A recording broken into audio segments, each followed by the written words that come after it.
J'ai éprouvé de la haine. J'avais envie de leur tirer dessus à ces gens-là.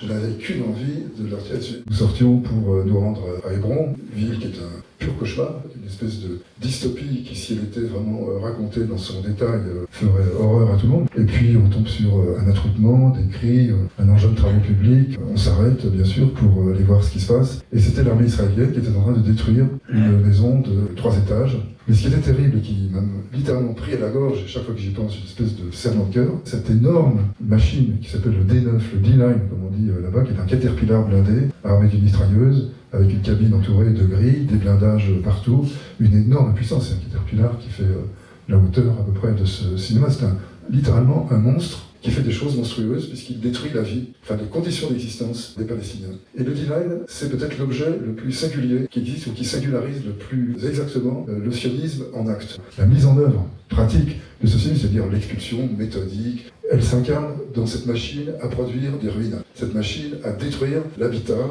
à arracher aussi les oliviers. Il y avait à peu près une centaine de personnes qui étaient là, les 2 familles bien sûr les plus concernées, et puis les voisins qui criaient, des enfants qui voyaient leur monde s'effondrer, des enfants de 4-5 ans qui avaient habité là depuis le début, que leurs parents ne pouvaient pas protéger, qui voyaient l'impuissance de leur famille, l'impuissance de ceux qui sont censés leur apporter la sécurité, c'est-à-dire leur famille, devant cette scène ignoble qui était là. Et ce D9, il m'a jamais quitté l'esprit. Moi-même, qui n'étais pas directement concerné, mais extrêmement touché par ce qui se passait, j'ai éprouvé de la haine. J'avais envie de leur tirer dessus à ces gens-là. Je n'avais qu'une envie de leur tirer dessus. Et je trouvais qu'ils étaient dans une sécurité bien peu méritée. Voilà.